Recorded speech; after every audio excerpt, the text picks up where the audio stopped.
వెనుకబాటుతనానికి గురవుతున్నటువంటి బలహీన వర్గాల వారికి, ఓబీసీ వర్గాల వారికి ఏదైతుందో 42% రిజర్వేషన్ సౌకర్యం కల్పింప చేయబడాలనేటువంటి రాహుల్ గాంధీ గారి ఆలోచన మేరకు తెలంగాణ రాష్ట్రంలో ఉన్నటువంటి వివిధ రాజకీయ పార్టీలన్నింటినీ సమన్వయపరిచి ఏకాభిప్రాయంతో ఇది శాసనసభలో కానీ శాసన మండలిలో కానీ ఆమోదింప చేయడంతో పాటుగా గవర్నర్ గారి ద్వారా కూడా రాష్ట్ర గవర్నర్ గారు ఏదైతుందో వీళ్ళ సామాజిక వెనుకబాటుతనానికి గురవుతున్నటువంటి ఒక బలహీన వర్గాలకు సంబంధించి కల్పించాలని చెప్పని ఏదైతే రాష్ట్ర ప్రభుత్వం భావిస్తుందో 42% రిజర్వేషన్, దాని లీగల్ పరిశీలనతో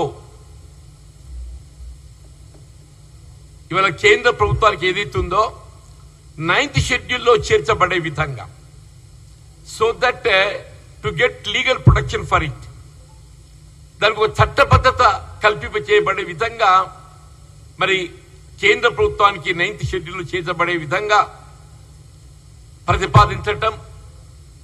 మరి కేంద్ర ప్రభుత్వం ఏదైతుందో దాదాపు 4 మాసాలు గడుస్తుంది, ఇంతవరకు దానిపై నిర్ణయం తీసుకోలేక నాంచివేత ధోరణి అవలంబించడంతో మరి స్థానిక సంస్థల ఎన్నికలు నిర్వహణ అనేది అటు హైకోర్టు తీర్పనే కాకుండా అదర్వైజ్ ఆల్సో స్థానిక సంస్థల ఎన్నికలు జాప్యం కావడంతో మన కేంద్రం నుండి రావాల్సిన నిధుల విడుదల జాప్యం అవుతుందన్నటువంటి ఒక భావనతో శాసనసభలో ఆమోదింప చేయబడ్డటువంటి ఒక బిల్లుకు మరి ఒక ఆర్డినెన్స్ జారీ చేయాలని చెప్పి ఏదైతే రాష్ట్ర ప్రభుత్వం భావించడం జరిగిందో దాన్ని కూడా మరి అమలుకు రాకుంటే ఏదైతుందో అడ్డుకునే విధంగా మరి తిరిగి గవర్నర్ గారు కేంద్ర హోంశాఖకు నివేదించటం, ఒక విధంగా రాష్ట్రంలో వీళ్ళ సామాజిక వెనుకబాటుతనానికి గురవుతున్నటువంటి ఒక బలహీన వర్గాల వారిని అందరినీ కూడా ఆందోళనకు గురి చేస్తుందని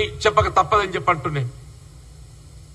ఇక్కడ గమనించాల్సిన విషయం ఏంటంటే కేంద్రంలో అధికారంలో ఉన్నటువంటి ఎన్డీఏ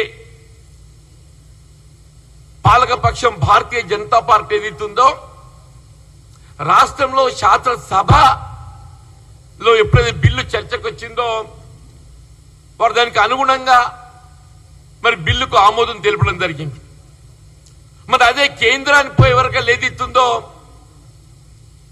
మరి వాళ్ళ ద్వంద్వ నీతి 2-4 ధోరణి అంటారు కదా, వీళ్ళ రాష్ట్రంలో ఏదైతుందో ఇక్కడ ప్రతిపాదించబడ్డటువంటి యొక్క 42% రిజర్వేషన్ కల్పనకు ఆమోదం తెలిపి కేంద్రంలో 9th షెడ్యూల్ చేర్చేటువంటి ఒక మరి బాధ్యత నిర్వర్తించకుండా నాంచివేత ధోరణి అవలంబించటం బీజేపీ యొక్క నిజ రూపం, వాళ్ళ యొక్క బలహీన వర్గాల పట్ల ఉండేటువంటి ఒక వివక్షత మనకు కనబడుతుందని చెప్పక తప్పదని చెప్పంటున్నాం. ఆశ్చర్యకరం ఏంటంటే మీరు ముస్లింలకు రిజర్వేషన్ కల్పిస్తున్నారు, ఇంకా ఈ 42% రిజర్వేషన్ లో ప్రత్యేకంగా కొత్తగా చేర్చిన అంశం ఏది లేదు. వీళ్ళ హిందువులలో కానీ ముస్లింలలో కానీ ఇది మతపరంగా ఏ విధమైన రిజర్వేషన్ సౌకర్యం కల్పించబడటం లేదు. వీళ్ళ హిందువులలో కానీ ముస్లింలలో కానీ గతం నుండి గుర్తింపు పొందినటువంటి ఒక సామాజిక వెనుకబాటుతనానికి గురవుతున్నట్టు వర్గాలు మాత్రమే ఇందులో చేర్చబడ్డాయి. No other caste is included in it. అది హిందువులలో కానివ్వండి, ముస్లింలలో కానివ్వండి.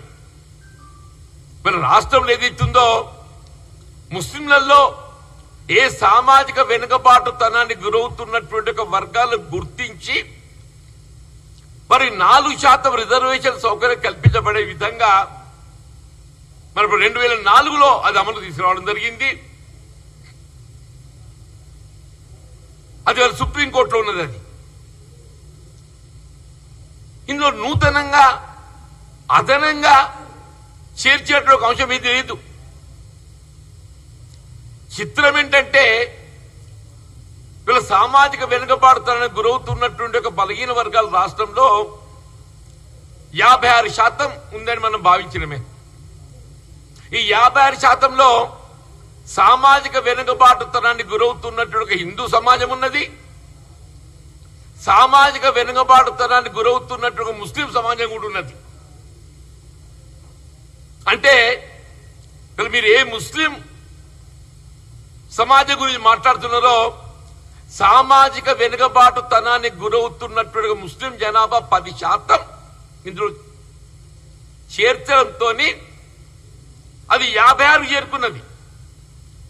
Suppose if you take out the 10% of socially backward Muslim, it will come to only 46. 56లో 10 తీస్తే ఎంత అవుతుందన్నా?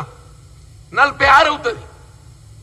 అంటే 46 ఉన్నటువంటి యొక్క సామాజిక వెనుకబాటుతనానికి గురవుతున్న వర్గాలకు 42% రిజర్వేషన్ కల్పించడం సాధ్యమవుతుందా? అది 56 కాబట్టి ఏదైతుందో 42 అని ఒక భావనకు రావడం జరిగింది. అంటే ఇంకొక విషయం ఏంటంటే వీళ్ళ స్థానిక సంస్థలకు సంబంధించి దెర్ ఇస్ నో కేటగరైజేషన్. అది ABCDE ఉంది కదా, ABCD హిందూ సామాజిక వెనుకబడ్డ వర్గాలకు సంబంధించింది అయితే ఈ ఏదైతుందో ముస్లిం సామాజిక వెనుకబడ్డ వర్గాలకు సంబంధించింది. ఈ 42% రిజర్వేషన్ లో దెర్ ఇస్ నో కేటగరైజేషన్. మన గ్రామీణ ప్రాంతం చూస్తే ముస్లిం population is not even 1%. You take any village, మనం ఏ గ్రామాన్ని తీసుకున్నా పట్టణ ప్రాంతాలు మినహా గ్రామాలలో ముస్లిం జనాభా 1% మించి లేదు. వీళ్ళు కల్పించబడిన 42% రిజర్వేషన్ మన మండలాలలో కానివ్వండి, సర్పంచ్ స్థానాలకు కానివ్వండి, జిల్లా పరిషత్ స్థానాలకు కానివ్వండి, 99% ఆఫ్ ఆల్ సచ్ సీట్స్ ఇవన్నీ కూడా హిందూ సమాజాన్ని గెలుచుకునే అవకాశం ఉంటుందని చెప్పి అంటున్నాం. వీళ్ళ పట్టణాలలో రిజర్వేషన్ ఎక్కడ ఏ సమాజం ఆధిక్యతతో ఉంటుందో వాళ్ళు గెలిచే అవకాశం ఉంటుంది. రిజర్వేషన్ ఏ విధంగా ఉన్నా కానీ ఏ సమాజం ఆధిక్యతతో ఉంటుందో వారు గెలిచే అవకాశం ఉంటుంది. మీరు వాస్తవాలను ఏది ఇస్తుందో వక్రీకరించి ఇవాళ ఈ 9th షెడ్యూల్లో చేర్చడం జాప్యం చేయడంతో రాష్ట్రంలో ఒక కన్ఫ్యూజన్ క్రియేట్ అవుతుంది అంటున్నాయి. వీళ్ళ విద్యా ఉద్యోగాలకు సంబంధించి యాజ్ ఇట్ ఈజ్ వీళ్ళ 29% అమలవుతుంది రాష్ట్రంలో. విద్యా ఉద్యోగాలలో 29% అమలవుతుంది. స్థానిక సంస్థలు ఏదైతుందో 24% అమలవుతే విద్యా ఉద్యోగాలలో 29% అమలవుతుంది. సామాజిక వెనుకబాటుతానికి గురవుతున్నటువంటి హిందూ సమాజం 25% ఉంటే విద్యా ఉద్యోగాలలో సామాజిక వెనుకబాటుతానికి గురవుతున్నటువంటి ముస్లిం రిజర్వేషన్ 4%. అంటే ఎంత ఉంది? 25 + 4 29. మనం 42 కల్పించినా కానీ వ్యత్యాసం ఎంత అదనమవుతుంది? 13% అదనమవుతుంది. 42 కల్లా 29 తీస్తే 13.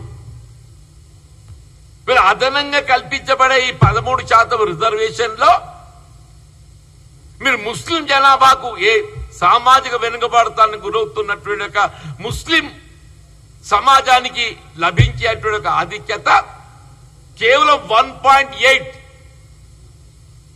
వీళ్ళు ఇంతవరకు వాళ్ళు పొందుతున్న 4% అదనంగా 42% అమలవుతే విద్యా ఉద్యోగాలలో స్థానిక సంస్థల్లో దెర్ ఇస్ నో కేటగరైజేషన్. విద్యా ఉద్యోగాలలో వేర్ దెర్ ఇస్ కేటగరైజేషన్ ముస్లిం సమాజం సామాజిక వెనుకబాటుతానికి గురవుతున్నట్టు ముస్లిం సమాజానికి ప్రస్తుతం 4 ఏదైతుందో 1.8 యాడ్ అవుతుంది.